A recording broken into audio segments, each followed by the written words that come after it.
Hola amigos y amigas, retomamos hoy Derechos Hablados después del plebiscito del 4 de septiembre, más de un mes. Nos hemos querido tomar un pequeño descanso y dar también un poquito de tiempo para madurar lo que fue el resultado del 4 de septiembre.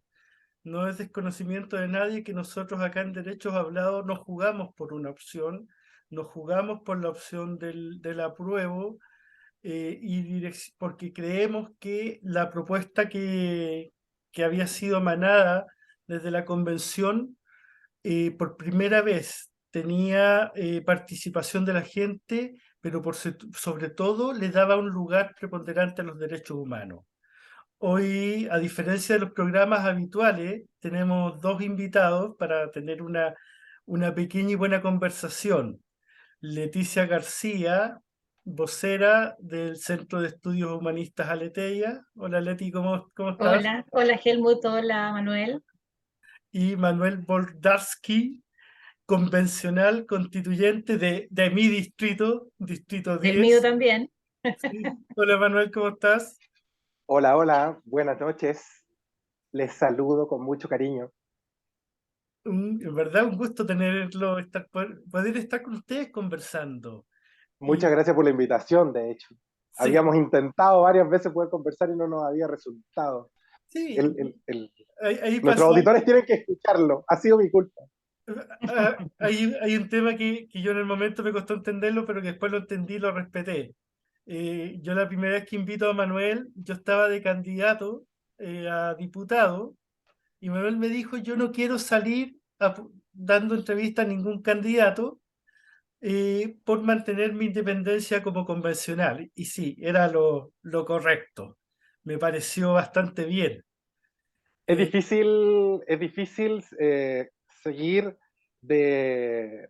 O sea, es difícil cultivar en mm, realidad una relación humana cuando se trazan los límites. O eso es lo que yo creo que nos han hecho creer.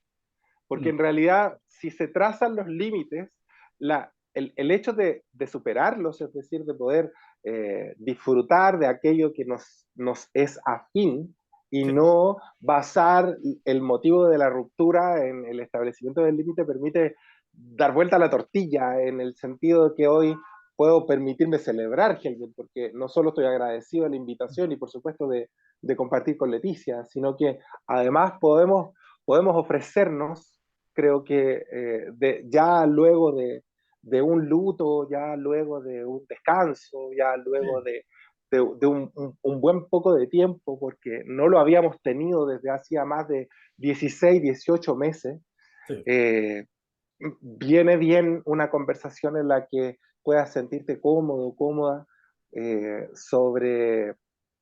sobre aquello de lo que no debemos perder de vista.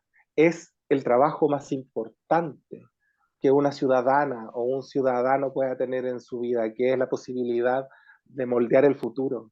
Y Mm, eso no se nos debe olvidar.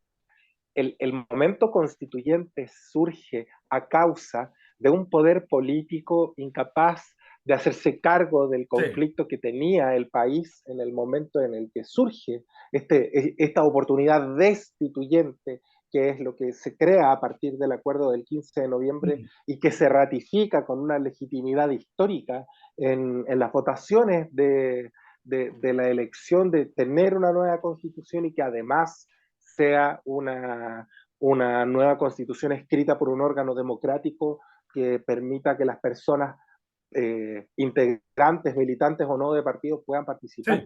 sí. Y a mí por lo menos como preámbulo me parece muy satisfactorio por fin poder estar haciéndolo con quien en algún momento tuvimos la necesidad o tuve Mm, la necesidad por principios de sí. invitarle a que pudiéramos continuar conversando, Sí. pero marcando en ese momento la distancia que para mí era necesaria y que por supuesto te agradezco mucho, Helmut, porque lo hemos superado juntos. Sí, no, bien, bien. Oye, pero ya entrando en tema, Leti, después de más de un mes, ¿cuál crees tú que son las raíces de estar en este momento más o menos entre el 5% de los países que después de un proceso constituyente rechaza su propuesta de constitución. Lo planteo Eh, así porque suena un poco chistoso, pero es así, o sea, la gran mayoría lo aprueba. claro. Yo quisiera hacer algunos símiles, porque en otros lados sí ha ocurrido Mm, cosas de esta naturaleza, el mismo hecho desde Colombia, no respecto del proceso constituyente en sí, pero respecto de lo que pasó con todo este tránsito hacia una pacificación, digamos, sí. donde se suponía que iba a haber un plebiscito y obviamente la gente iba a aplaudir ese plebiscito de pie, digamos, que era lo que Mm, nosotros pensábamos que iba a pasar con el apruebo el 4 de septiembre. mm, Y no ocurrió. Entonces creo que es interesante preguntarse las causas de eso, por qué se produce eso, y un poquito además para que Manuel tenga un poquito de contexto, cómo nosotros nos involucramos en este proceso desde el centro de estudio, contarle de que nosotros veníamos trabajando como centro de estudio una propuesta de asamblea constituyente soberana desde el año 2013, ¿ya? Y obviamente participábamos en todas las discusiones de esas materias con otros, pero además habíamos hecho una propuesta específica que de hecho se le hizo llegar en su momento a Bachelet, cuando salió electa y asumió al año siguiente, donde les planteábamos incluso una vía, un camino por el cual ella podría haber llamado un plebiscito, aunque no fuera vinculante, pero que generaba una situación en relación con el Congreso, donde si la gente quería una asamblea constituyente, ella se veía con el respaldo ciudadano que en ese momento lo tenía, porque tenía un apoyo muy mayoritario, estamos mm, hablando de esto antes de la situación de su hijo, digamos, ¿no?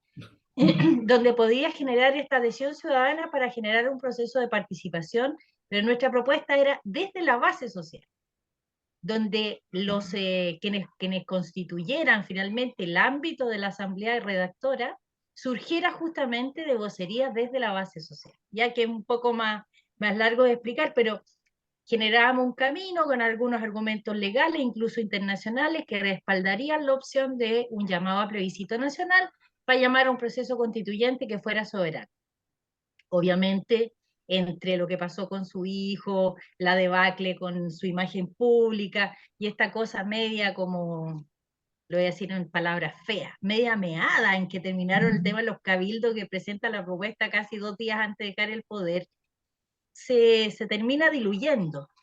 Pero a raíz de la pregunta inicial que hace Helmut, siempre nosotros planteamos que el estallido social no fue sino la unificación de todas las luchas de muchos movimientos sociales que venían expresando no solo descontentos, sino que propuestas del tipo de país en el que querían vivir, y que de pronto confluyen en una lucha en común que agarra el nombre de Asamblea Constituyente, y que además empieza a provocar no solamente lo que se veía más públicamente, sabemos que los medios de comunicación le dieron mucho color a las acciones con harto rojo, con harto fuego, mm, pero en realidad quienes estábamos viendo el proceso lo veíamos en marchas que eran no violentas y lo veíamos en los diálogos ciudadanos que empiezan a emerger como callampitas por todas partes del país de manera simultánea. Entonces el proceso constituyente se inicia mucho antes de que se arme la cocina del 15 de noviembre, donde de alguna manera intentan escamotear esa energía y conducirla con el mayor control posible a través de lo que se produjo posteriormente. Nosotros, por supuesto, porfiadamente seguimos peleando por el tema Asamblea Constituyente, apoyamos esta iniciativa que tuvieron los alcaldes con el tema de la consulta ciudadana, nos pareció que era una vía de canalización interesantísimo, y hace pocos días vi a la alcaldesa Leitao, que ahora es presidenta de la Asociación de Municipalidades, planteando que la verdad es que ellos convocaron en esas consultas más votantes que en las últimas municipales. O sea, hubo más participación ciudadana de gente voluntaria que quería expresar y decía, sí, yo quiero asamblea constituyente, que lo que se votó luego para elegir alcalde y concejales. Entonces nosotros seguimos en esa porfía y empujamos, entre ellos también en algunos ámbitos con Jorge Charp y con otras personas que eran parte de Unidad mm, Social, hasta que finalmente el proceso decanta, yo creo muy empujado también por la pandemia, en que esto se fuera conduciendo por el camino que se condujo, digamos. Y nosotros estuvimos, Manuel, yo no sé, estuvimos en la convención el año pasado. No sé si tú estabas cuando nosotros fuimos a exponer. Tuvimos dos presentaciones en ese espacio, desde el centro de estudio.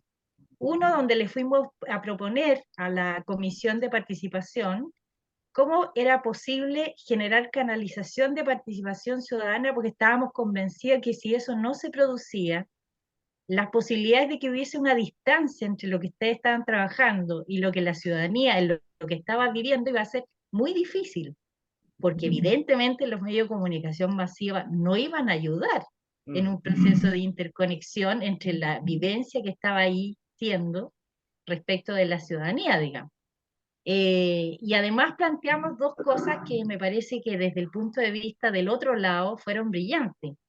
Nosotros dijimos algo, hicimos alusión en la presentación a un amigo nuestro que falleció ahora en pandemia, colombiano, que sintetizaba que en realidad todo proceso importante requería o se podía medir por dos elementos esenciales para este sistema, que es cuánta plata se le aportaba y cuánto tiempo se le aportaba, ¿ya? Y nosotros decíamos, la plata que se le aportó a la convención es totalmente insuficiente para generar un proceso participativo masivo. Y el tiempo que se le asignó también, porque nosotros veíamos que ustedes hacían los mayores esfuerzos, pero evidentemente el tiempo les pisaba los talones. Entonces, en algún momento iban a tener que hacer lo que los bien pensantes decían, que era concéntrese en hacer redacción y hacer su trabajo, porque ya hacer visitas territoriales, generar discusión ciudadana, no iban a poder, no iban a alcanzar, ¿no? Y de alguna manera eso yo creo que se tradujo y creo que ustedes trabajaron como bestia, de manera incansable. Realmente pienso que hicieron lo mejor que pudieron, creo que no fue fácil internamente, ¿no? No solamente por las disputas con el otro lado, sino también por las presiones que existían internamente en los que estábamos en la misma sintonía. Y creo que nosotros lo discutíamos, Manuel, bueno, Helmut también participa con nosotros en el centro de estudio, entonces, antes de la votación, con el entusiasmo y la efervescencia de lo que observábamos en nuestro entorno más directo, decíamos, vamos bien, Claro. no es posible, las encuestas son mentiras, están manipuladas, pero nos preguntábamos, ¿y qué piensa el resto, los 5 millones de personas que en Chile no han votado nunca? Y empezamos a darnos cuenta que no teníamos idea, qué pensaban, qué sentían, etc. Sí sabíamos a qué le tenían miedo, y creo que de algún modo la élite, porque no es solo la derecha, es la élite, digamos, los que apoyan el que se profundice este modelo y no que se cambie, tuvieron una mirada certera en identificar esos puntos de mayor temor que fueron finalmente los puntos de mayor control sobre los cuales apretaron las teclas y finalmente lograron el resultado que se produjo. Ahora, solamente aludiendo a tu primera pregunta, Helmut, pienso que los procesos constituyentes, que nuestro proceso constituyente, que no fue desde arriba hacia abajo, sino que fue desde abajo hacia arriba, más allá de la derrota de este momento específico que fue la decisión en el plebiscito, es algo que, como dice Salazar, se sumerge como topo, pero va a volver a emerger. Sí. Por lo tanto, está ahí, está latente, está vivo, y no nos podemos olvidar de que tal vez el 2013 o cuando recién partimos éramos, no sé, 500.000 personas, 1 millón de personas. Bueno, ahora somos 5 millones de personas, Sí. ¿no? Y claro, minimizamos, y 5 millones de personas sintonizados en una dirección tienen una potencia que, aunque pretendan controlarla, no lo van a poder hacer y emergerá en algún momento, me parece más temprano que tarde.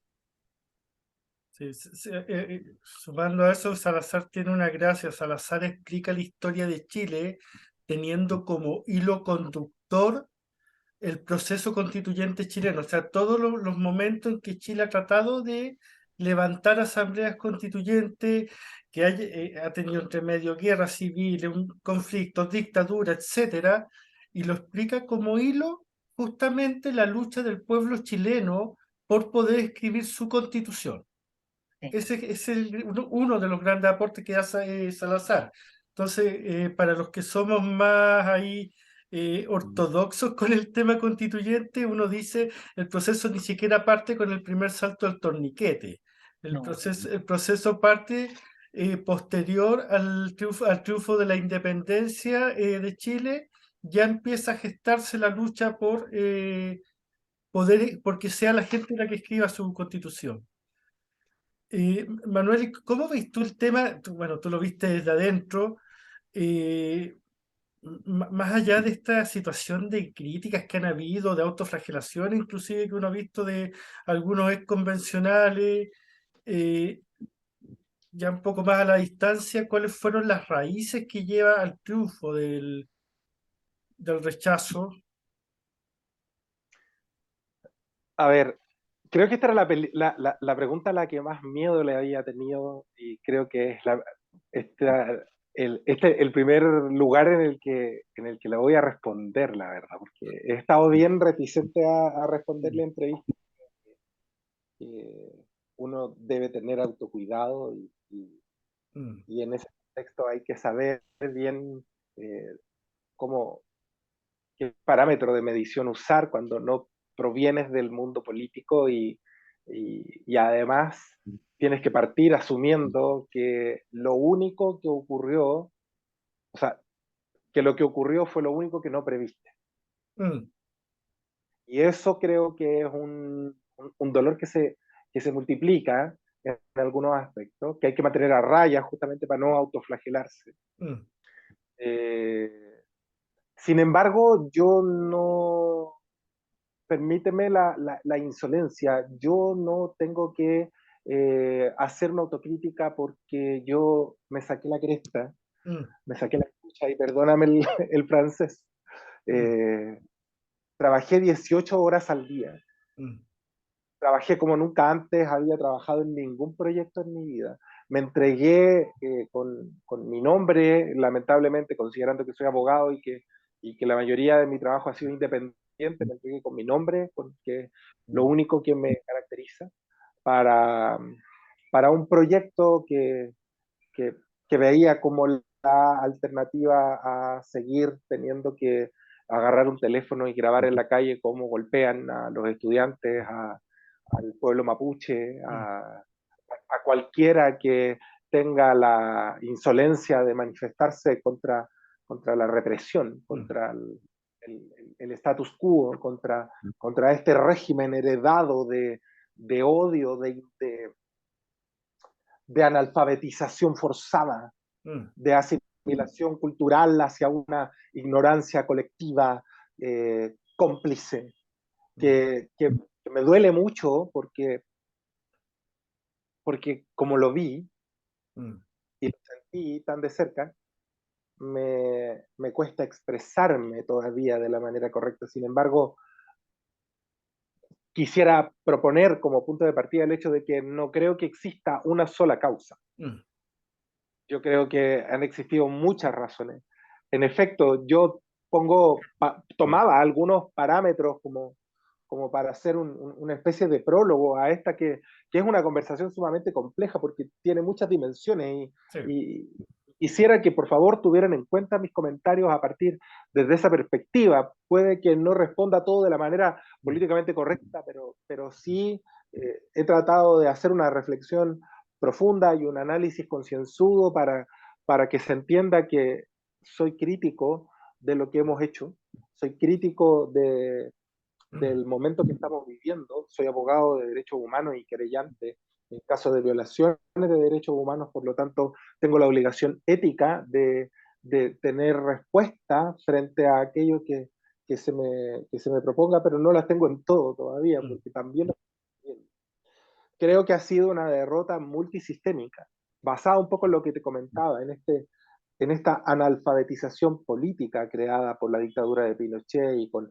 la estructura neoliberal que promueve el, el diseño institucional actual de Chile.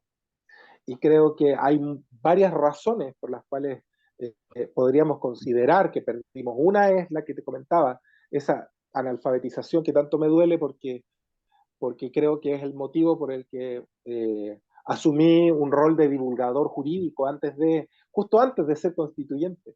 Mm. Pero también creo que hay varias otras razones y creo que es necesario tenerlas en cuenta. La campaña en contra de la Convención Constitucional, no importara lo que dijera, Sí. la campaña comenzó el 16 de noviembre del 2019. Mm. Comenzó inmediatamente después. Y con ese eslogan simple, quisiera invitarles a todas y a todos los que están viendo este video a que recuerden en cuántas ocasiones personeros de derecha, políticos, personas que normalmente tienen prohibido emitir opiniones con las características políticas que tiene el rechazar una propuesta de un órgano que todavía no surge, ¿cuántas de esas opiniones surgieron? Y a eso me refiero con que la campaña del rechazo nació ganando. Porque, y aquí viene el tercer punto, la verdad es una sola. O incluso para no caer en dogma, porque tampoco pretendo llegar con la verdad y decirle, esta es la verdad y se acabó. La invitación siempre era, lea el texto, léalo. Y usted mismo dése cuenta, y lo que yo estoy haciendo es interpretar lo que dice ahí. ¿Está de acuerdo conmigo o está de acuerdo con lo que dicen ellos? Que no están leyendo lo que dice aquí, están leyendo lo que dice acá. Y lo que dice acá no existe, es falso, no ocurrió. Llegamos a un absurdo tan descarado, tan descarado, que en algún momento recibí críticas de parte de convencionales de la ultraizquierda, perdón, de ultraderecha, de esta derecha más fascista, de la derecha que incluso hoy día podría justificar la negación del aborto y mandar a sus hijas a abortar, que, que habían cuestiones por las cuales rechazaban, a pesar de que estaban en la Constitución, pero era por lo que podría no ocurrir. Sí. Como por ejemplo, que no dijera la vivienda propia. Y ahí voy a un cuarto punto.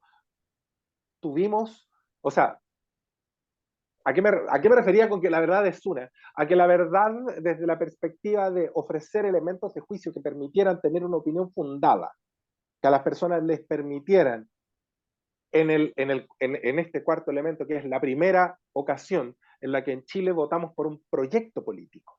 Sí.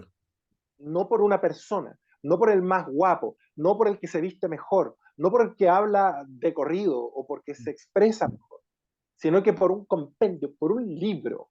La primera vez que votamos en elecciones libres, porque permítanme omitir el plebiscito de la Constitución que tenemos actualmente, porque considerarlo me parece un insulto, más allá de hacer un análisis historiográfico de lo que ocurrió. La primera vez en la historia en la que tenemos que votar por un libro para el cual tuvimos un mes, y de ese mes haciendo un poco ejercicio de realidad hacia atrás. Yo me tomé una semana para leerlo, para entenderlo, para masticarlo, para más allá de haber estado todo el tiempo sumergido en el mundo constitucional, para poder entender lo que decía desde un enfoque sistémico, porque no tengo un partido político, no tengo un centro de pensamiento, no tengo una fundación con 10 o 12 abogados pensando detrás de mí para poder yo confiar en ellos que van a estar estudiando mientras yo estoy descansando. No teníamos eso. Y a pesar de eso, salimos a hacer campaña. A pesar de que sabíamos que teníamos un mes, lo teníamos que hacer. Y aquí viene la última respuesta. Bueno, ¿cuál es la autocrítica entonces? Que no fue suficiente, pero que no fue suficiente desde la perspectiva de que fuimos buenos perdedores frente a ganadores inmorales, a ganadores antiéticos, a ganadores fariseos, que se permiten la audacia de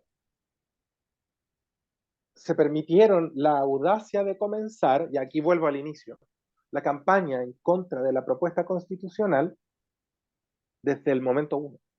Y Sí. podríamos agregar un postdata que a lo mejor, insisto, no quiero insultar a la inteligencia colectiva, ni tampoco quiero insultar a mi pueblo. He tratado de ser muy cuidadoso con no hablar, no utilizar ningún epíteto en contra de quienes votaron rechazo, convencidas y convencidos de que la propuesta era mala, porque estoy seguro de que no sabían, de que leyeron una interpretación. Pero ese no es el problema de aquella o de aquel que votó rechazo. El problema está en la inmoralidad de mentir de aquel que tenía la responsabilidad patriótica, la responsabilidad histórica de hacerse cargo de las dificultades que este país ha vivido y ha sufrido desde que existe, ni siquiera desde el 80, ni siquiera desde el 2019, ni siquiera desde el 80, ni siquiera desde el 58, desde el 25, desde el 24, ni siquiera desde 1890.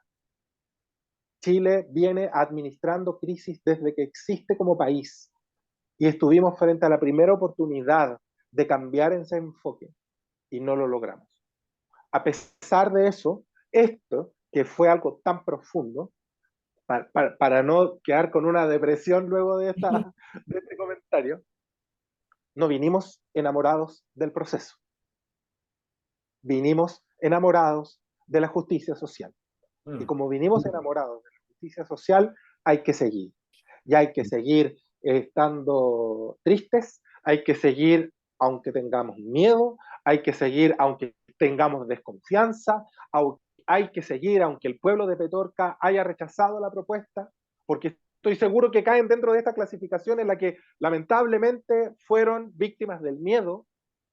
Hay que seguir porque no, sin paternalizar, necesitamos volver a educarnos en política y volver a entender la necesidad de que el pueblo de Chile se politice en todos los sentidos, con todas las orientaciones políticas que respeten la dignidad, porque creo que deben ser las únicas posibles, pero al mismo tiempo debemos hacernos cargo de nuestro rol ciudadano de fiscalizar a la política, para efectos de que dejemos de ser, que el Estado deje de ser un administrador de utopías, de buenas ideas, porque tuvimos la oportunidad, se puede lograr.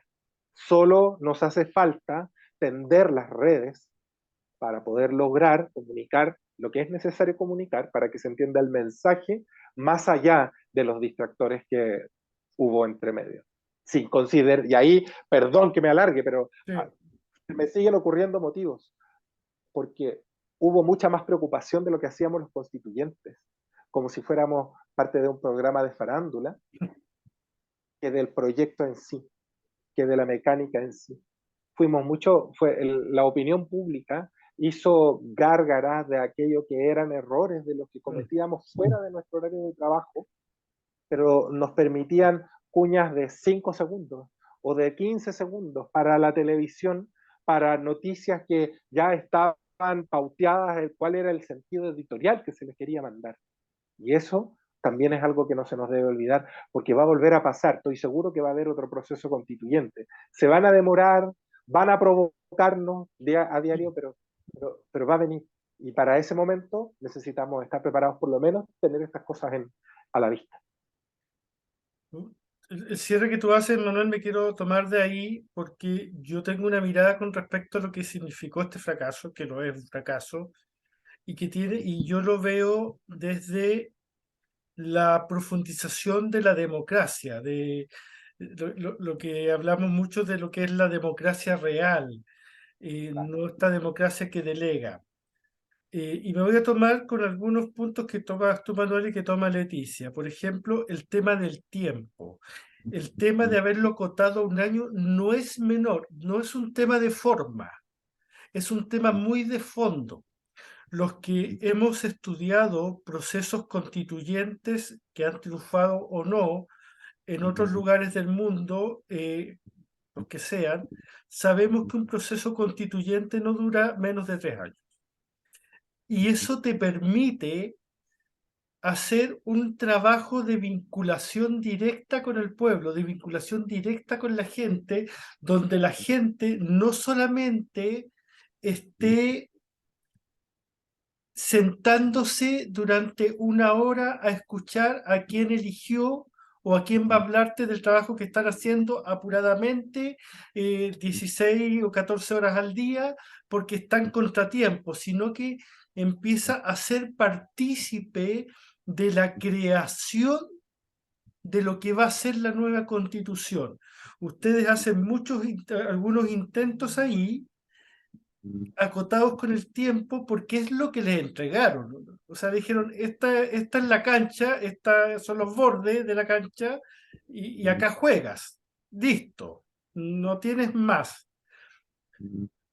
Y al hacerlo con este tiempo tan acotado, lo que no permite es hacer ese ejercicio de democracia real y directa, donde sea la gente participando la que empieza a construir, y al final ustedes, los que habían sido electos, se transforman en quienes escriben la constitución, no quienes la idean.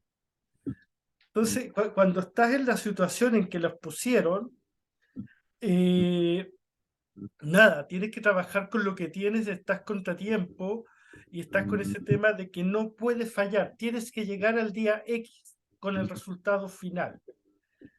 Entonces, yo todo el análisis que he hecho lo he hecho desde esa mirada, y desde esa mirada creo que, y acá voy a ir un poquito más allá, creo que es el momento en que los sectores transformadores, sectores progresistas y transformadores, yo tengo una cierta diferencia mental ahí, sectores progresistas, Frente Amplio, todo ese mundo, y hay un sector que va más allá, que lo identifico como estos sectores transformadores, pero en su conjunto es el momento de ver, de salir de la lista de supermercados, donde ofrezco esto, prometo esto y hago una lista de supermercados, sino que trabajar un proyecto como país donde esa democracia real debe ser la línea de unión.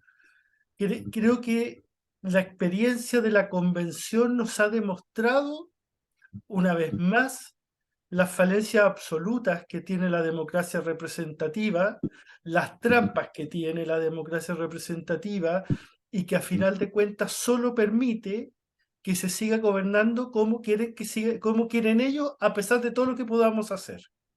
O sea, la regla de Jaime Guzmán se sigue manteniendo así, pero clavada. Hagas lo que hagas, terminas haciendo lo que yo quiero que hagas. Eso no cambia. Lo Y comparto. dentro de eso, todos los análisis que yo he escuchado, he leído, algunos contradictorios entre sí, y así todo, son todos reales. Pero pasa porque tenemos que, como sectores que queremos estos cambios profundos, tenemos que dar ese paso, porque no podemos seguir viviendo en un país donde vamos a enfrentarnos a fake news, porque eso va a seguir pasando. Si los sectores que buscan estas transformaciones profundas logran llegar con estas ideas claras a la gente, no importa las mentiras que te echen, da lo mismo. O sea, las fake news no son nuevas. El mercurio miente no es una frase de estos tiempos, es una frase del siglo pasado, y sigue sucediendo. Y ahora se llama el mercurio, se llama Bio Bio, se llama un montón de nombres más. Pero sabiendo eso, no puede ser nuestra razón para perder, porque tenemos que aprender la necesidad de ir apuntando hacia un proceso de una democracia más radical, con mayor capacidad de transformación. Sí, yo comparto contigo, yo comparto contigo. No quiero perder de vista la circunstancia de la posibilidad de preguntarnos si acaso entendemos todas y todos los que vivimos en Chile lo mismo por el concepto de democracia. Mm. Creo que es algo que debemos tener en cuenta, porque del momento en el que lo estudiamos podemos tener una visión, pero del momento en el que lo aplicamos, ¿cómo se Mm. aplica la democracia? Y lo pregunto desde una cuestión muy, muy, muy, muy simple. Trabajo en el municipio de Cerrillos. Mm.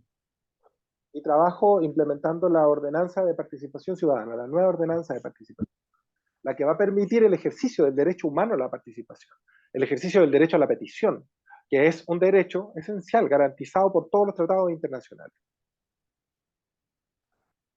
Hoy, en el 2022, trabajamos sobre una ordenanza que nació en el año 2011, que establecía que la manera de participar era pagarle subvenciones a las organizaciones que lo pidieran. Y, y eso habla de la pobreza de la ejecución, pero al mismo tiempo nos propone, nos invita a mirar la oportunidad de la ejecución, la oportunidad de entender lo que significa garantizar un derecho. Porque así como yo ahora hago este paralelo entre la manera en la que se participa, a pesar de que desde el año 90 existe el derecho a petición o el derecho a participación, para hablar en un sentido más amplio, como un derecho humano, Sí. Estamos recién en el 2021 adecuándonos al estándar chileno, porque ni siquiera es el estándar. En fin, ¿a qué quiero llegar con esto? A la circunstancia de que no basta con constituir una organización.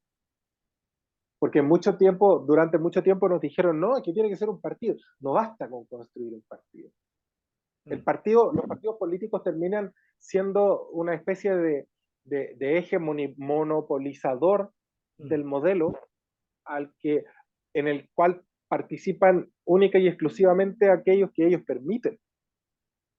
Y eso ya habla de todo lo contrario a la función del Estado, y es más a aquello que podamos entender por democracia. Porque si empezamos a mirar justamente las capas por medio de las cuales se han ido haciendo populares los partidos políticos en lo positivo, pero particularmente en lo negativo, nos vamos a encontrar con hechos constitutivos de delito, nos vamos a encontrar con faltas de probidad tremenda, nos vamos a encontrar con asociación ilícita, con narcotráfico, y nos vamos a encontrar con un montón de cosas que deberían estar proscritas en la política, pero con la misma fuerza deberían estar potenciando a que existan consejos de curso que se dediquen a estudiar la política para encontrar la mejor manera de entendernos. Sí. A que se incluya en el colegio la rama o el área o la unidad o el curso de resolución de conflictos, de economía, de filosofía, del estudio del ser para poder para poder contar con comprensión, para poder mirar la sociedad que buscamos proyectar o este acuerdo comunitario llamado Constitución desde una manera en la que todas y todos se sientan cobijados y no solo todos los que hoy día se ven beneficiados, sean aquellos que reciben el asistencialismo que es posible ofrecer, sea aquellos que profitan abusando del poder que tienen para efectos de obtener mejores ganancias de las que podrían. Estoy mirando ambos aspectos en el sentido de este rol que en mi opinión debería tener el Estado, que es que mientras no tengamos los derechos garantizados, se ofrezca la asistencia adecuada por privados, por el Estado mismo, me es indiferente, pero que el objetivo no se pierda, que no es crear grasa estatal, que no es crear empresas que le presten servicio al Estado, es que el derecho se garantice, que se ejecute, que la persona pueda gozar de ese derecho, pueda verse beneficiada de él y al mismo tiempo pueda educar a otros y a otras para que puedan ejecutarlo también. O fiscalizar su cumplimiento incluso. Sí, sí. Y estamos hablando solo de derecho, ni siquiera estamos entrando a cuestionar ideologías. Claro. ¿Cachai? Sí, Yo ni siquiera he hablado sobre mi posición, sobre mi izquierda propia, para reconocerlo. Pero al mismo tiempo, al hablar de izquierda, necesitamos hablar de que está superada la izquierda clásica, la izquierda tradicional. No nos sirvió, míranos, somos buenos perdedores, no sirve así. Porque además estamos con personas con las que todavía no podemos establecer bordes, considerando ejemplos clásicos como el Partido Socialista, que fue el huelga de la convención. Sí. Sí. Me gustaría, si puedo, Helmut, yo tengo la impresión de que a veces, como estamos sumergidos en una cosa que nos apasiona, sucede a veces que perdemos perspectiva del momento histórico que estamos viviendo, no solo como país, sino que como planeta, ¿no? Sí, estoy de acuerdo. Estamos en una situación de crisis institucional generalizada.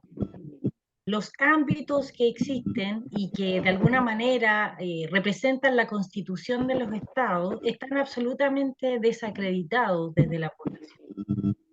Las crisis también abordan los espacios de los partidos políticos, de las organizaciones sociales, e incluso este proceso de desestructuración también llega a nuestra propia existencia, a la tuya, a la mía, a la de Helmut, a la de todos nosotros, ¿no? Cuando de pronto decimos, hay tanto problema de salud mental, yo me dedico a ese campo, al campo de la salud y la salud psicosocial, digamos, ¿no? Aunque me dedico a otra cosa en términos del trabajo, pero esa es mi área, el área de la psicología. Eh, no es porque alguien está extraordinariamente triste por no sé qué pasó con la primavera, digamos, sino porque existe sin sentido en la vida. No hay dirección de vida, no hay propósito de vida, se ha perdido porque de alguna manera de pronto pasamos de ser seres humanos, ciudadanos, a ser consumidores. Por lo tanto, todo se nos ofrece como producto. Entonces, cuando Helmut se refería a la lista de supermercado, también en esas son productos que ofrecemos. E incluso los movimientos sociales que están en alguna lucha particular ofrecen lo suyo como su propio producto.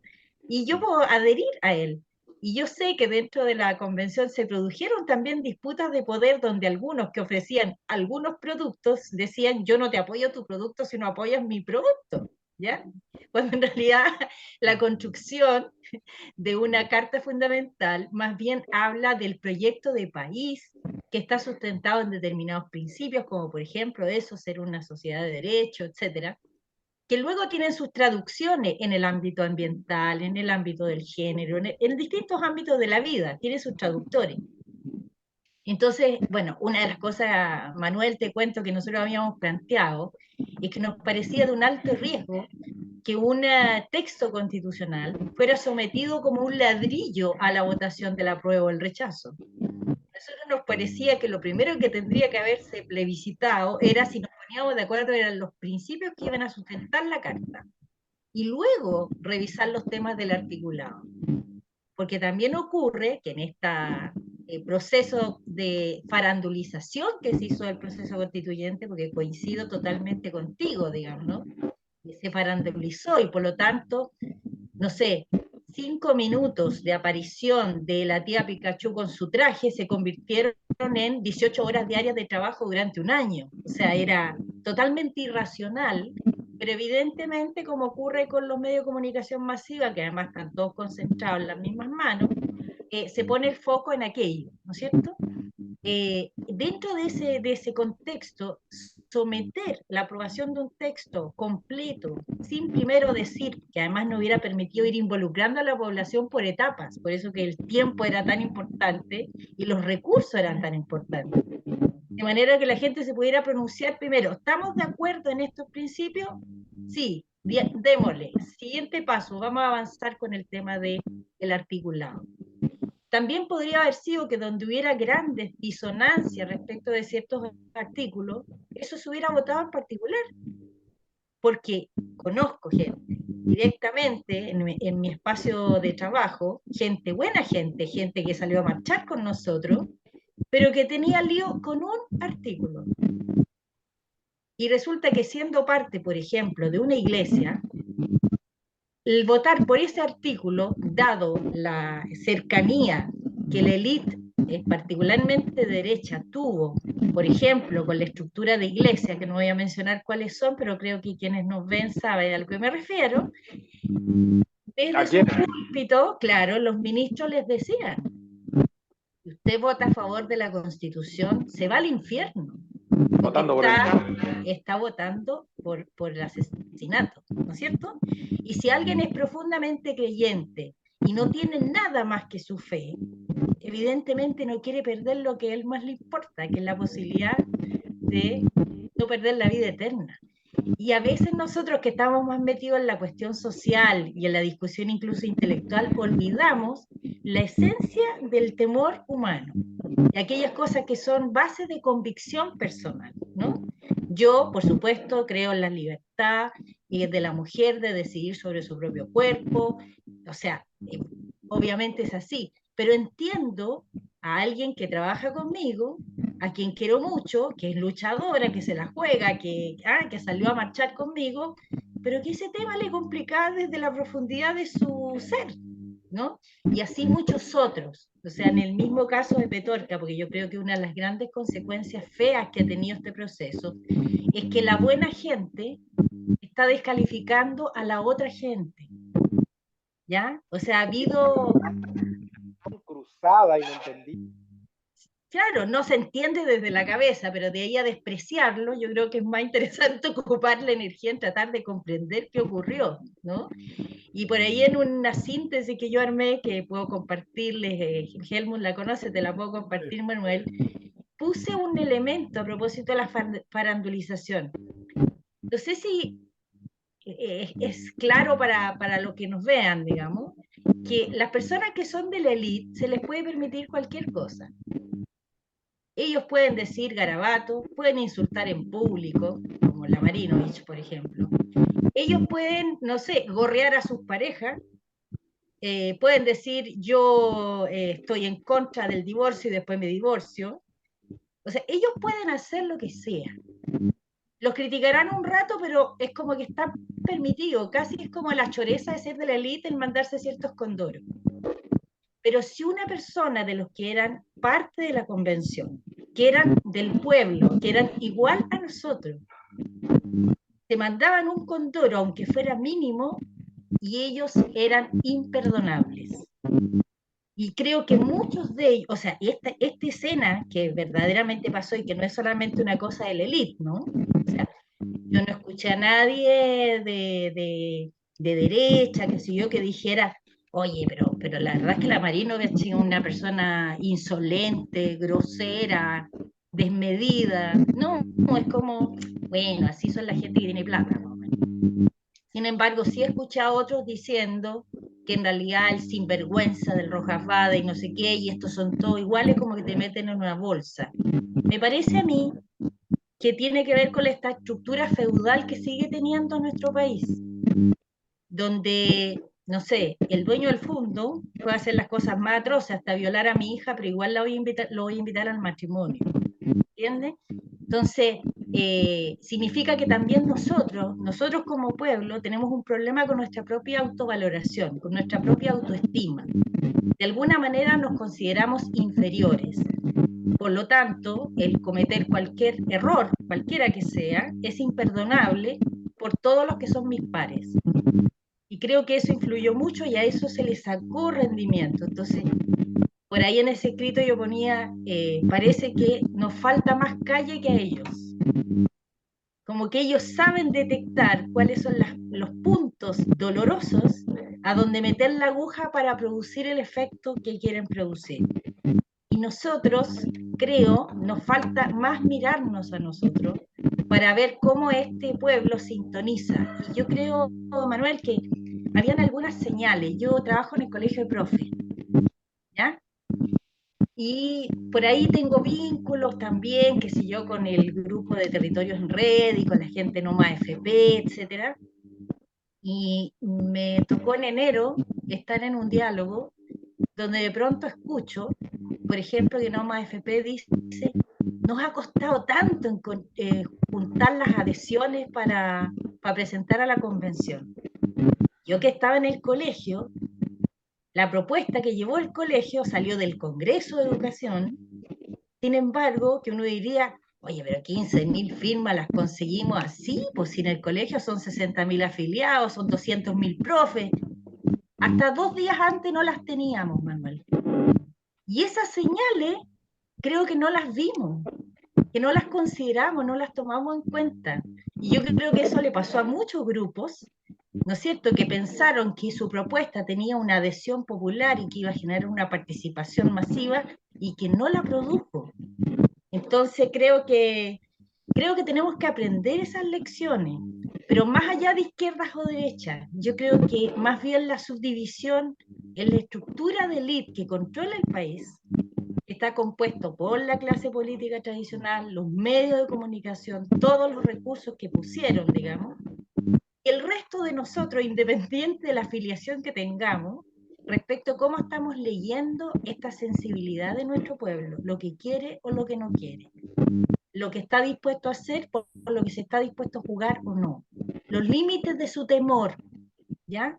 O sea, ¿qué temor puede ser más grande para mí? Perder mi casa, si yo tengo una casa, aunque no la tenga, tengo el sueño de tenerla. Acá está instaladísimo el sueño de la casa propia. Yo no tengo casa propia, digamos, yo arriendo, pero la gente que lo tiene o que es lo que aspira a alcanzar, tiene mucho miedo a perder eso. Bueno, ¿y qué pasa eso en comparación con otras cosas? O sea, si tú nos preguntas, y esto lo hablo como el nombre del centro de estudio, aparte de la definición de que este es un Estado solidario, social, de derecho, etc., para nosotros el tema más revolucionario de la convención tenía que ver con la asamblea comunal, con la autonomía territorial, con la iniciativa popular de ley.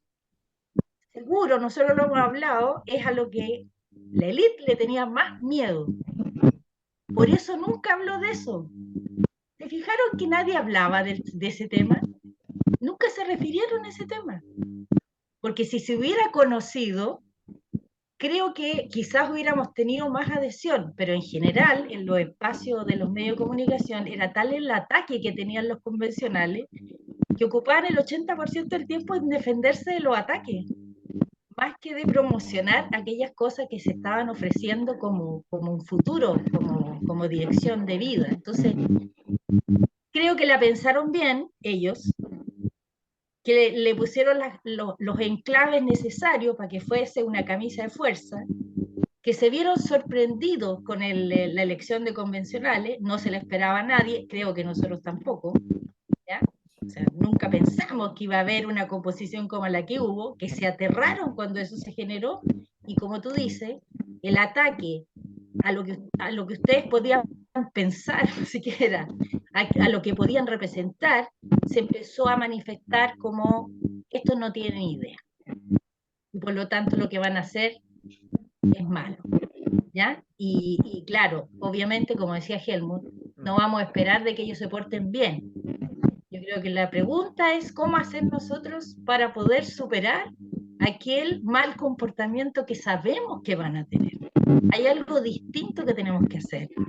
Y dentro de eso distinto que tenemos que hacer, hay ciertas cosas que no podemos volver a tolerar. Por ejemplo, el diseño de armado de convención que hicieron no el 15 de noviembre, sino la comisión de expertos, que fue los que pusieron esas anclas, digamos, sobre las cuales se generaba gran dificultad para producir una adhesión ciudadana, y como dice Helmut, o sea, cuando nosotros nos referíamos a asamblea constituyente, lo que estábamos pensando, Manuel, era desde la base social, la gente discute el tipo de país en el que quiere vivir.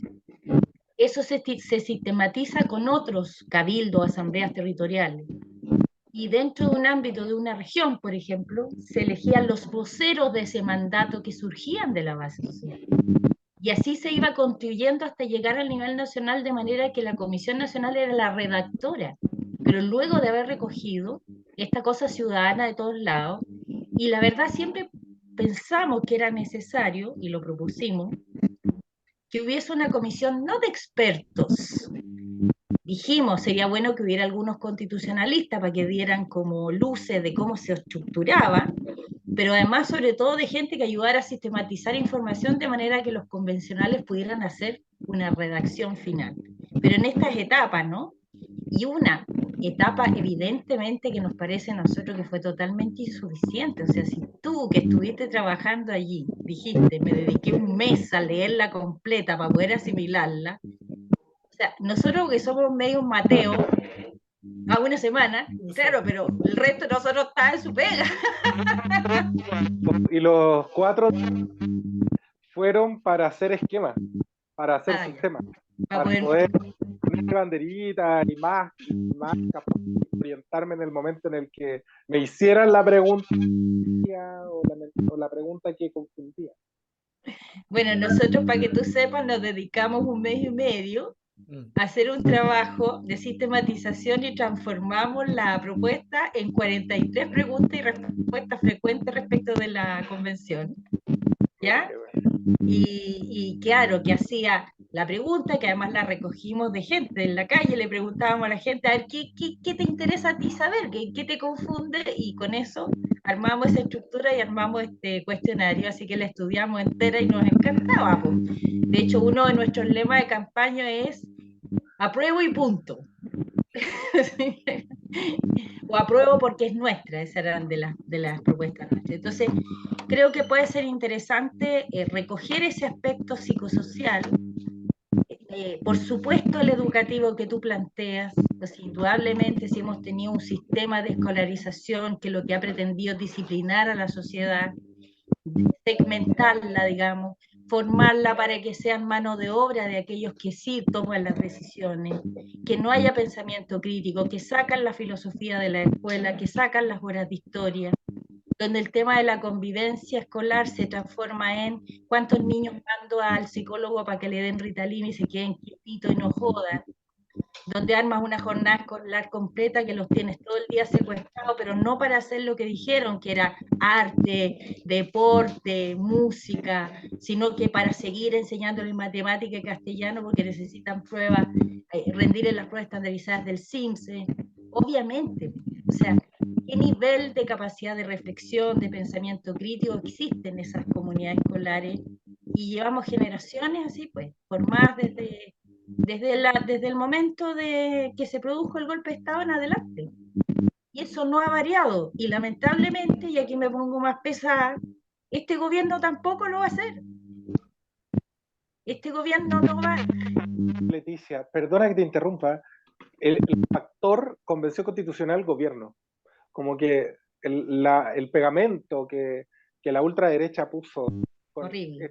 con estos dos órganos de administración del Estado fue sumamente difícil de superar, creo yo. Creo que tuvo un efecto muy eficaz en cuanto a la diseminación del horror. Creo que fue como, ese podría, estoy haciendo una explicación burda, pero sería como el hecho constitutivo del terror, aquella relación específica entre el gobierno y la convención. Creo que, bueno, también gira en torno a la alfabetización, a la educación a la que hacía referencia, pero también está mirada como aquel efecto que de manera transdisciplinaria puede permitir para que las generaciones en sí, transgeneracional, para que las generaciones entre sí puedan ir liberándose de aquellos traumas y no lo que la efectividad, siento yo, también estuvo dada porque utilizaron viejas técnicas de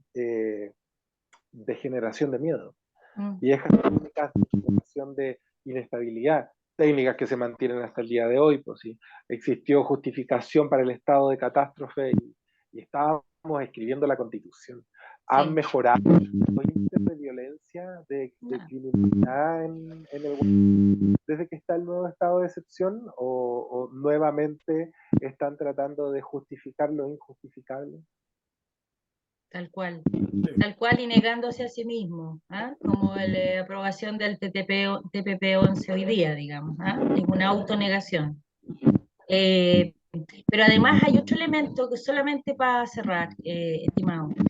Yo creo que por una parte existió esta manipulación, ¿no es cierto?, desde la derecha de linkear resultado de convención con gobierno.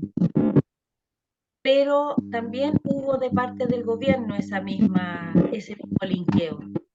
También ellos lo plantearon. Y una cosa que nosotros lo discutimos mucho porque nos pareció atroz que lo hicieran, el gobierno asumió que la constitución se iba a cambiar igual desde antes, o sea, asumió, hizo suyo el discurso de que la constitución era mala y que había que cambiarla. Y eso lo publicitó y lo dijo, creo, muy influido por la llamado socialismo democrático tan eufemísticamente, creo que lo pregonaron desde dentro de la convención, desde los partidos y finalmente el gobierno lo hizo suyo. Entonces cualquiera iba a votar. ¿Ah? En el mes de enero la convención estaba amenaza de ser desahuciada por los socialistas. Los socialistas fueron los que votaron el informe de medio ambiente y no le dijeron a nadie. Y votaron con las derechas, no se nos puede olvidar. Yo pienso en el socialismo democrático y pienso en este chilenismo del ni tan ni muy, porque no son ni tan socialistas, ni tan democráticos, o sea, no son ni tan socialistas, Mm, ni tan democráticos, ni muy socialistas, ni muy democráticos. Sí. Pero total. es algo que debemos tener en cuenta. Pues, si la batalla es ideológica, han incluso cambiado le han cambiado el sentido a conceptos que dicen defender y eso pasa, bueno, no solo en Chile, pasa en todo lugar en el que se busca ejercer el poder de manera impune. Los socialistas son cómplices de eso, lo he dicho abiertamente. Incluso hace algunas semanas atrás, Maximiliano Hurtado tuvo la audacia de decir que la responsabilidad de la convención era de quienes éramos los independientes. Particularmente marcó con el dedo a la coordinadora plurinacional, a Natividad Yanquilero, a quien le mando un saludo y por supuesto todo mi respeto. Y al convencional Nicolás Núñez, que estoy seguro que si lo hubiera escuchado, habría hecho algún aporte, Maximiliano, porque todos se quedaron con la caricatura que crearon de personas como Nicolás Núñez, pero no quedaron con la idea central de la nueva constitución, o sea, con la idea central de su discurso, considerando la polémica que surgió porque lo hizo con guitarra, y la profundidad de sus análisis. Y al mismo tiempo, yo quisiera recordarle que el pluralismo jurídico, que es la primera oportunidad en la que nos permitimos la posibilidad de darle legitimidad a los pueblos originarios, legitimidad institucional, que es la manera en la que se les da legitimidad política a las comunidades intermedias, en un sistema democrático. El pluralismo jurídico no surgió ni de los socialistas ni de Max Hurtado. El pluralismo jurídico surgió de una propuesta que levantó la convencional Natividad Yanquilero. La justicia abierta, por solo recordar, no surgió, que es aquel principio señalado en uno de los artículos de la Constitución que buscaba que la operación de justicia se realizara con transparencia, con participación y con colaboración, que son principios rectores del ejercicio del gobierno abierto como una manera de aplicar los derechos fundamentales de las personas, es decir, aquello que los estados deberían ya haber generado porque era el piso y no el techo. Exacto. Estaba haciendo, tampoco fue levantado por Maximiliano Hurtado. De hecho, yo, no sé, lo desafiaría a que nos dijera qué estuvieron sus iniciativas, porque nadie recuerda ninguna. Y debería ser uno de los fundamentales, si se cree a sí mismo socialista, y Sí. si cree que a través del socialismo se puede mejorar la democracia, que creo que es como el 2 más 2 que debería tener no solo él, sino que aquel colectivo y su partido, sobre todo sus militantes y sus representantes en los órganos del Estado. No ocurre claramente porque se saben el modelo y prefieren administrar el modelo que les otorga mejores beneficios que la posibilidad de hacer un ejercicio de probar con un modelo nuevo. Ahí, Sumar 2 más 2, lamentablemente. yo por lo menos soy creyente que Chile ha vivido este último periodo un proceso que camina de lo que se ha llamado en su momento el Partido del Orden, un tránsito a lo que yo he llamado el Partido de la Sopaipilla. O sea, hemos pasado del Partido del Orden al Partido de la Sopaipilla. El Partido de la Sopaipilla, la idea nace de ese visito que se toma Gabriel Boric con Narváez en la campaña, cuando se comen la sopaipilla, justamente. Entonces, claro, pasamos del partido del orden al partido de la sopaipilla, que es algo que se está cuajando, que se está armando y que pos triunfo del rechazo, pos 4 de septiembre, se instaura ya como gobierno. Inclusive, no voy a decir quebrando, pero sí marcando dos bandos dentro de un partido que comúnmente no tenía bandos, que era el Partido Comunista. Entonces, inclusive marcando ahí dos tendencias claramente. Yo los quiero llevar a la última pregunta, ya como cierre, porque posterior al 4 de septiembre se dan algunas situaciones bien especiales. Empieza un proceso de movilización secundario que no apunta en primer momento solamente a los problemas de infraestructura, a las situaciones que estudian, etcétera, etcétera, sino que también levantan como demanda la Asamblea Constituyente. Se relevanta.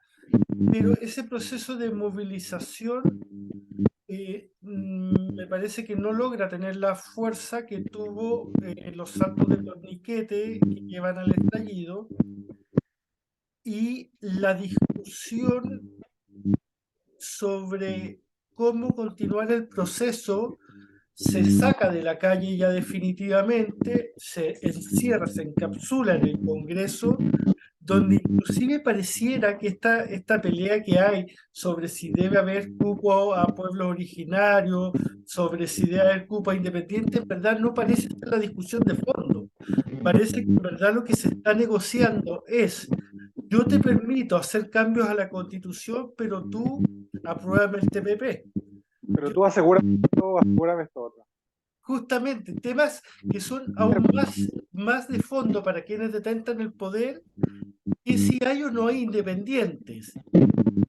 O sea, Teresa Marinovi, ella fue convencional independiente, ella no es militante del Partido Republicano, ella es independiente. Conductas racistas, clasistas, xenofóbicas, aprofóbicas. Justamente, pero lo que voy yo que yo me he dedicado a ver todas las mañanas CNN Noticias, todas las mañanas, solamente para ver cómo va el tema, y todo lo que muestran me parece que no es la discusión de fondo, porque después de que te dicen: no, estamos viendo que a lo mejor sí le vamos a dar cupo a las mujeres, pueblo originario sí, pero menos que antes, y te muestran eso, la noticia siguiente después de eso es TPP, reforma tributaria, reforma del sistema de pensiones, reforma del sistema de salud. 4 cosas que son fundamentales. Entonces,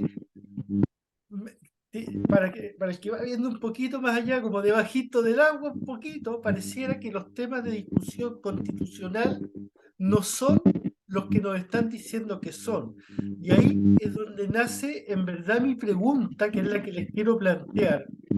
Es, y creo que, Superman, cuando tiré la primera pregunta, tú dijiste: esta pregunta para mí es complicada. Creo que la pregunta que van a entrar ahora es mucho más complicada, porque desnuda lo que pueda estar pasando. 4 de septiembre, se acaba este proceso constituyente y hoy estamos solamente a puertas de reformar la Constitución del 80, validarla mediante un plebiscito y decir que tenemos una nueva Constitución, o estamos en un proceso de rearmar las fuerzas de transformación, las fuerzas progresistas, para relevantar este proceso. ¿Qué es lo que está pasando? Leti. Mira, yo pienso que hicieron determinadas amarras en el momento anterior, esas amarras las manejaron bien, luego las publicitaron y finalmente lograron el resultado deseado. Pienso que de alguna manera la élite de centro izquierda, como le quieran llamar, ya había aflojado la oreja al respecto, ¿no? Ya se había rendido, digamos, ¿ya? Antes de, y que además hicieron pública su rendición. Por lo tanto, mucha gente que podría haber tenido duda, pero si había convicción de otro lado, podría haberla seguido. Pienso que igual hubo otra señal que no advertimos, que cuando se llamó en el proceso de elecciones a Parlamento y Nacional el año pasado, y se llamaba un Parlamento para la nueva Constitución, no ganó el Parlamento para la nueva Constitución, perdió el Parlamento para la nueva Constitución. Y en primera vuelta ganó Cast, y también es un tema significativo, ¿ya? Este mensaje directo, claro, al hueso, al chancho, de mentira, no importa, pero fácil de entender, sin mucha analogía, sin mucho contenido poético que a nosotros nos hacía vibrar, para otros era, claro, directo, chancho, listo, y no sé qué, e incluso xenofóbico, porque no vamos a decir que en este país eso no existe, porque existe, digamos. O sea, no en vano ha habido 500 años de atropello al pueblo mapuche cuando son, no sé, 1.200.000, 1.500.000 de chilenos, digamos, ¿no? Y sin embargo, siguen, incluso los que están en la élite se cambian el apellido porque no quieren llamarse no sé cuál es el apellido de Darío Paya, que lo conozco desde la universidad, eh, pero él es mapuche de origen, sin embargo cambia su apellido porque dentro de su entorno eso no es admisible, ¿no? Eh, y creo que no vimos esa señal, que el Parlamento era un Parlamento no para la nueva Constitución, era un Parlamento para la vieja Constitución, ¿ya? Por lo tanto, es muy probable que ahora, como lo vemos, van a hacer un enjuague, van a hacer una cocina, van a hacer un mono, digamos, y yo no tengo tanta certeza de que ese mono que armen se aprueban cosas que sean demasiado transgresoras de las necesidades de un pueblo que puede estar más activo, más despierto, vaya a ser aprobado, ¿ya? En realidad, si somos honestos, creo yo, esta movida que hizo Boric en su momento, cuando dijo, bueno, si se pierde, entonces llamamos a un nuevo proceso y hacemos todo de nuevo, porque no sé qué, no es realmente lo que aprobaron los expertos. Y los expertos dijeron, se pierde la propuesta constitucional, se sigue con la constitución del 80. Eso es lo que dice, no dice otra cosa, ¿ya? Por lo tanto, eso obviamente se lo están sacando en cara a los demás y lo van a seguir haciendo, y eso le va colocando cortapisa. Y como tú dices, Helmut, coincido completamente. Creo que está haciendo moneda de cambio entregar algunas caluguitas, está haciendo moneda de cambio por otras cosas que son las que más les interesan. Sin duda, el botín de la AFP es una cosa que les interesa demasiado para aflojarla, así nomás. O sea, el botín de la salud, de las ISAPRE, o sea, les importa demasiado, mucho más que cualquier cosa, digamos. Si su tema es el dinero y el control económico, ese es su tema. El resto podría importarles nada si no pierden eso. Por eso es que nosotros pensábamos que lo más revolucionario era todo el tema de descentralización que proponía la nueva constitución. Nosotros somos mal chancho, Manuel, nosotros pensamos que tendría que ser una república federativa, pero bueno, pero veíamos que lo más interesante era la posibilidad de descentralización y desconcentración del poder y participación directa de la base social, digamos, ¿no?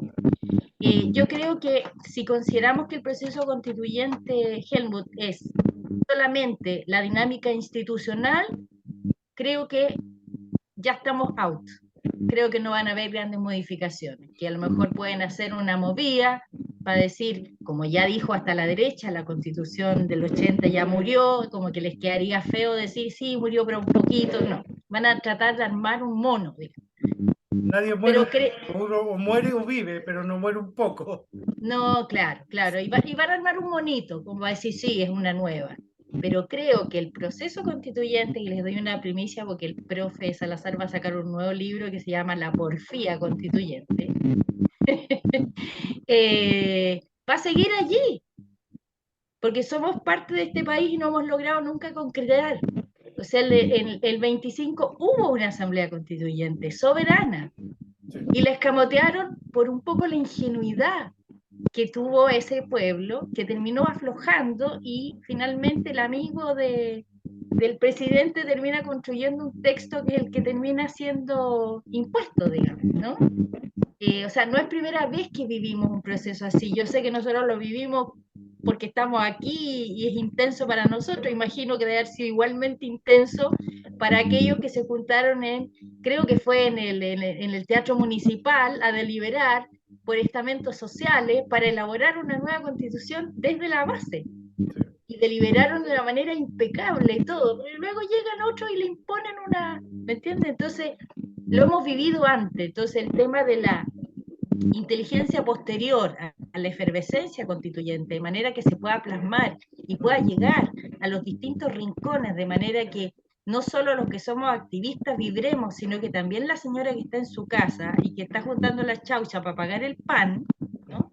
Es como esa parte de la sociedad por la que muchas veces nosotros hablamos por ella, pero ella qué es lo que piensa, ella qué es lo que siente, Creo que esa es la parte que nos falta, porque cuando nos juntamos entre nosotros somos extraordinariamente eh, entusiastas, discursivos, podemos, ¿cómo se llama?, disputar ideas, conceptos, imaginar, pero las 5 millones de personas que votaron esta vez no estuvieron en ese espacio de deliberación, no deliberaron.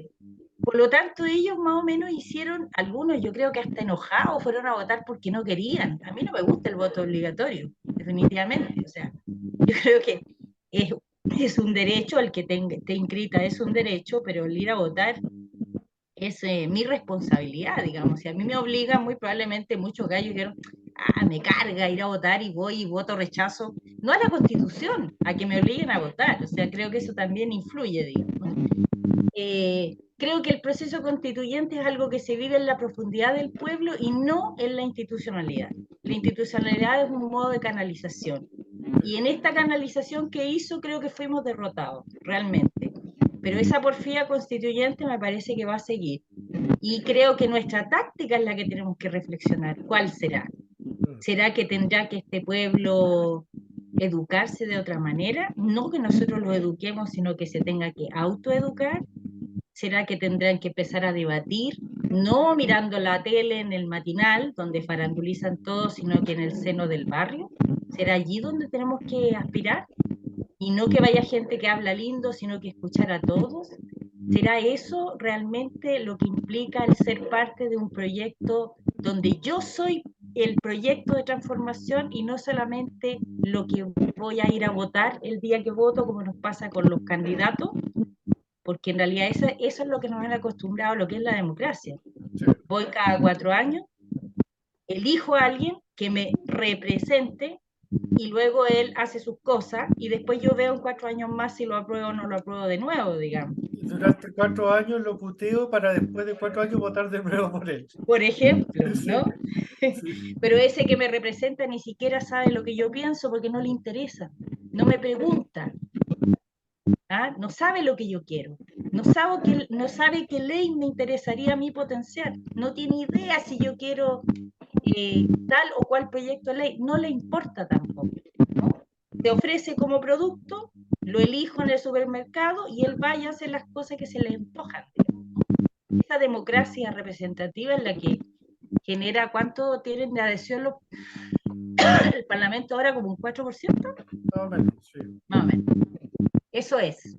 Pero no ha habido un algo que lo reemplace. Entonces creo que es nuestra estrategia y nuestra táctica la que vamos a tener que aprender a desarrollar, repensar. Y no Sí. solamente putear a los malos que mienten, si siempre van a ser. Manuel, ¿tú cómo lo ves? Comparto plenamente con... No, no basta con ser un perdedor, está claro. No hay mucho que decir ahí tampoco.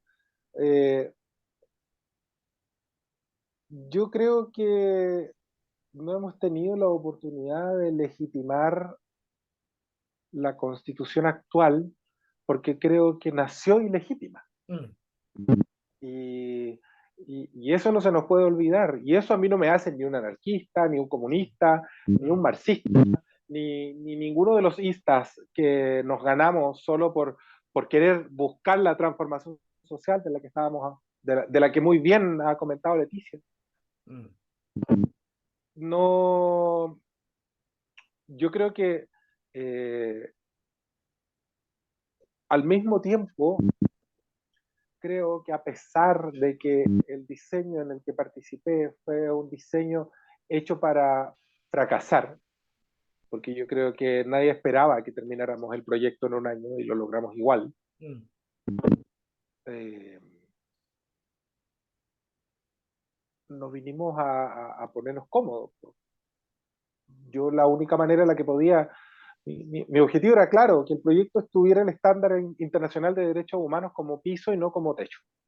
Sí. Y cuando hubo 3 o 4 artículos que lo señalaban y para mí ya mi trabajo estaba cumplido, lo demás era ir encauzando la manera en la que quienes no entendían entendieran para poder contraponer ideas y de esas ideas poder establecer aquella que ganara el debate por persuasión, por aclamación, por votación, cuestión que fue aquella metodología que, que con mucha humildad, pero al mismo tiempo con mucha transparencia y con mucho sentido del deber patriótico, del deber histórico, del deber político, de ser coherentes, eh, vi para con el trabajo constituyente de parte de mis compañeras y compañeros de la Coordinadora Plurinacional, a quienes por supuesto les mando un afectuoso saludo, les mando mi abrazo y mi reconocimiento, porque si yo trabajé 18 horas al día, es porque hubo compañeras y compañeros que estuvieron ahí 18 horas conmigo. Sí. Y a pesar, aquí vuelvo a la idea, a pesar de que en esta ocasión no nos haya resultado, vinimos a empujar que resulte. Nos hubiera encantado que hubiera sido a la primera, porque la Constitución nadie puede negar que quedó bonita.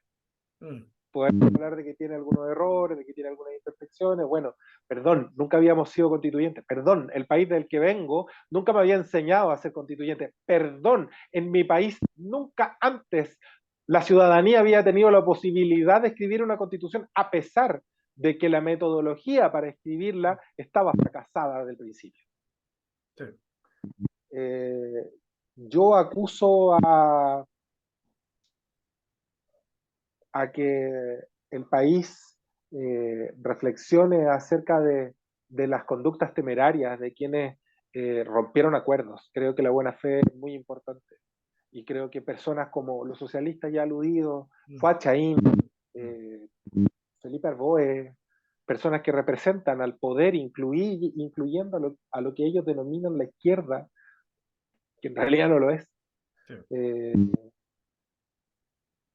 No, yo los interpelo a que se hagan responsables de la catástrofe política que provocaron, pero al mismo tiempo les invito a que no se preocupen, a que nosotros venimos de haber tenido las manos cochinas, de haber andado con los zapatos cochinos, de haber llegado todos sudados a la casa y muertos de hambre, porque no alcanzamos a almorzar porque tuvimos que trabajar.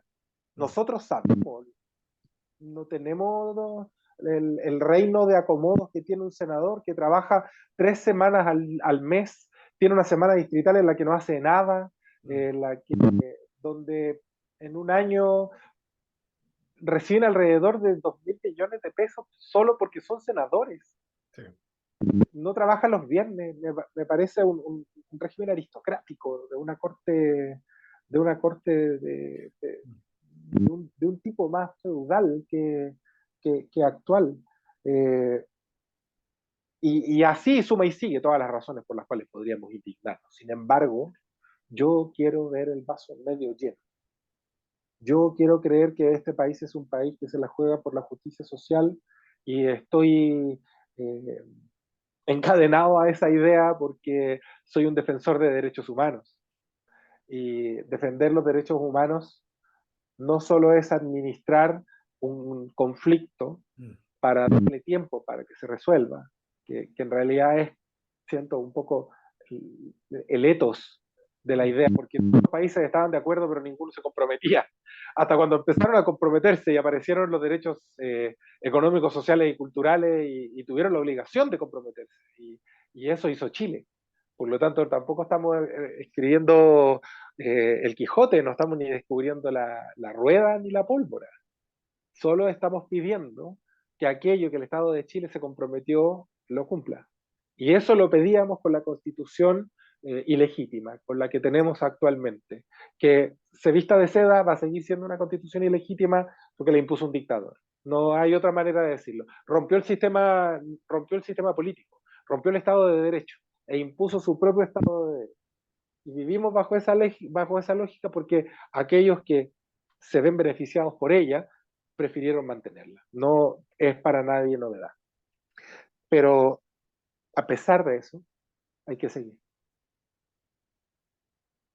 A pesar de eso, hay que intentarlo. A pesar de eso, hay que empujar. A pesar de eso, hay que seguir buscándonos. A pesar de eso, hay que recordar que las campañas políticas no son para quienes estamos convencidos, son para salir a buscar a los indecisos, a las indecisas.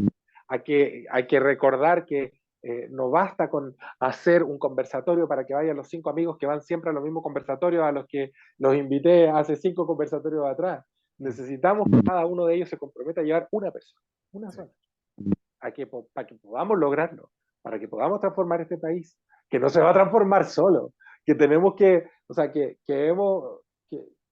no se nos puede olvidar que es el único país que tenemos, y oportunidades como estas no se dan más de 1 o 2 veces en una generación, y tenemos que lograrlo, a pesar de lo que haya pasado hacia atrás, a pesar de la chimuchina o del conventilleo con el que nos quieren distraer hoy día, con que el acuerdo es hermético, pero no podemos decir esto, pero vamos a decir esto hoy día para ver cómo andan las encuestas, a ver qué nos dicen las encuestas, a ver qué dijo la CADEM, y eso no es un proceso constituyente, eso es banalizarlo, eso es enturbiarlo, entorpecerlo, eso es no entenderlo, y con ello no entienden el Estado de Derecho que defienden, y con ello no entienden la democracia que dicen defender, porque de lo contrario necesitamos ponernos de acuerdo en lo que significa la democracia, porque ellos postulan una cosa y o han estado equivocados toda la vida o no quieren reconocer que han estado equivocados y lo están escondiendo. Y eso es algo de lo que debemos hacernos responsables, todas y todos, el pueblo de Chile conformado por diversas naciones. Yo me quiero despedir con 2 ideas. Una entrevista que le leí hace un tiempo a José Saramago y volví a releer hace unas pocas semanas. Y en una de las partes de esa entrevista, José Saramago dice que hoy en día la única revolución posible es hacer realidad los derechos humanos, que deben ser solo un papel.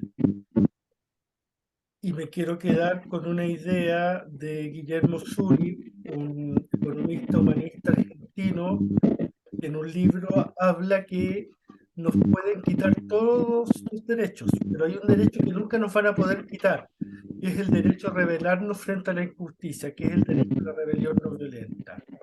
Ese derecho no lo pueden quitar. Y estas 2 ideas me las quedo como una forma de irnos despidiendo, porque al igual que ustedes tengo el convencimiento de que el proceso continúa, que en este momento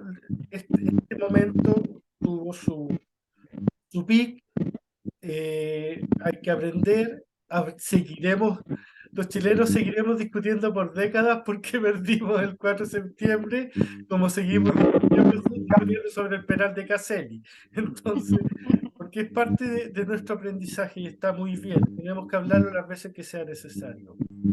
Quiero agradecerte, Leti, por haber aceptado esta invitación. Quiero agradecerte, Manuel. Nada, ha sido un placer, un honor. La última vez que vi a Manuel, que fue ahí en la feria, o sea, en la Plaza Yungay, hay una imagen que no me voy a olvidar, en un momento que lo vi saltando y bailando, porque a pesar de todo la alegría no la quitan, y eso es lo que tenemos como principal arma de transformación. Muchas gracias. Muchas gracias, Helmut. Y también me gustaría decir 2 ideas nomás.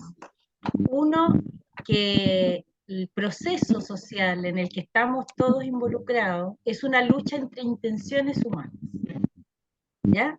Y lo segundo es que la gran intención que ha movido la historia de la humanidad es la superación del dolor y el sufrimiento.